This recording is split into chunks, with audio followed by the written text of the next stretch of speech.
Breath. Hands together for Willis.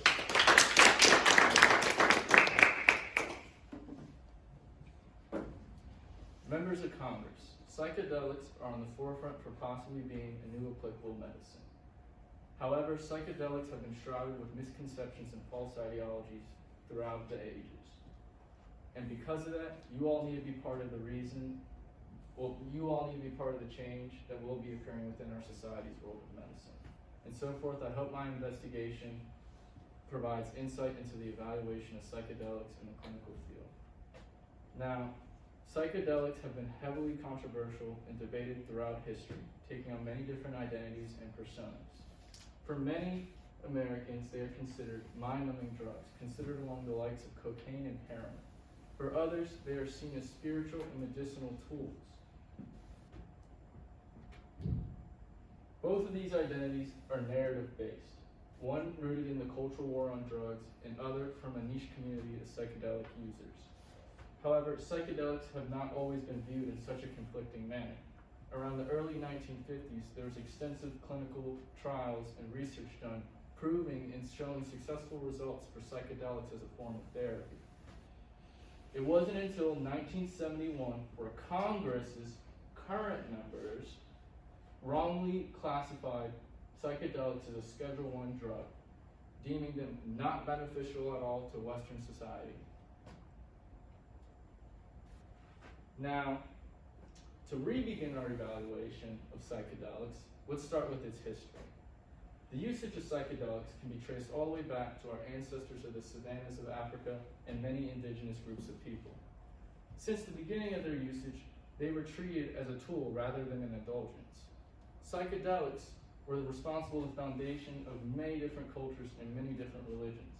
However, that's not all they can be accredited for. Paul's statements, along with many other well-respected and well-recognized scientists, have reason to believe that psychedelics played an integral role in the human evolutionary process, claiming that they were responsible for the rapid development of the language center of the brain. As this change occurred in record time throughout the history of all men, and it occurred during the Great Migration of our hunter-gatherer ancestors across the savannah, where psilocybin mushrooms were the most prevalent and most easily accessible source of food. Now, with psychedelics proving to be powerful past and present, let's venture into its modern application in the world today. Before the ban was put in place, there were many trials conducted in the late 1960s by Humphrey Osborne. These these psychedelic trials were for the treatment of addiction and many mood-related illnesses. Most of these trials showed successful results of over 60% of all patients not relapsing after a single dosage being administered years later. Now, although the ban prohibited extensive and further research, we have entered in what many believe is a psychedelic renaissance. Now, leading this renaissance is Ronald Griffith at Johns Hopkins Department of Psychiatry. Ronald Griffith and his team have been further able to explore and develop upon the established benefits of psychedelics, proving that they are capable of treating patients with symptoms such as depression, manic episodes, depression, anxiety, and many more. Along with this, they've been able to prove there's no correlation between psychedelic usage with psychedelic lifetime usage and the development of mental ailments at all, as well as proving that there is no negative effects on an individual outside of their quote-unquote bad trip outside of it itself.